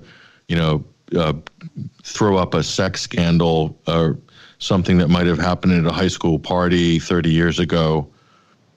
So whatever, it's not going to fly with this one. But there'll be big protests and riots, I'm sure, because, as we said, the Supreme Court will be the last line of defense for the coup. As we said in the first hour, if you missed any of the live broadcast, you can go back and listen to it in the podcasting format after the show. This is a live broadcast right now, but you can listen to it on iTunes, 21st Century Wire, and, of course, up at Spreaker.com. I want to thank all our guests this week. Thank you, Basil, for joining us. Thank you, Patrick. And I hope you have a great week and enjoy what's left of your summer down on the South Coast, and everybody as well. Thank you to everybody at the Alternate Current Radio Network, the team at ACR, and also support the Alternate Current Radio Network. This is an independent radio network. It's a platform that hosts this show, plus a number of other great independent original programs, which Hesher told us about just a few minutes ago. Check out ACR's lineup. There's a lot of new stuff coming out on ACR. It's a very innovative platform, and they need your support going forward. They're doing fantastic shows. I mean, those of you who follow ACR know how great the network is and how tight the family is as well. So they do need your support. So become a patron or donate to the Alternate Current Radio Network. There's a link to ACR's website at the top of our show page. Go straight there to the donate button as well and support what they do. But that's it, ladies and gentlemen. That's the show. And also the Sunday screening up at 21st Century Wire is a great documentary, a little bit controversial, though. It's called Childhood 2.0. And we do a weekly documentary that we curate at 21st Century Wire. This is about kids using social media. What's the effect of social media on the development of children's minds? And so this is a documentary that delves into that issue. It's quite disturbing, actually. But it's not something that we can run away from, ladies and gentlemen. This is a serious issue. So the Sunday screenings got that film, Childhood 2.0. I mean, watch that if you get a chance. It's worth watching. It's a little bit disturbing, but it's a very important watch as well. But that's it. That's the show. Thank you to all of our subscribers, our listeners, our readers at 21 Wire. Share our content on social media. We're being shadow banned on Facebook, on Twitter. We're getting roadblocks thrown up on Facebook right now for everything. So we need your help sharing our content to groups. So do that. We really appreciate it. And that's it, ladies and gentlemen.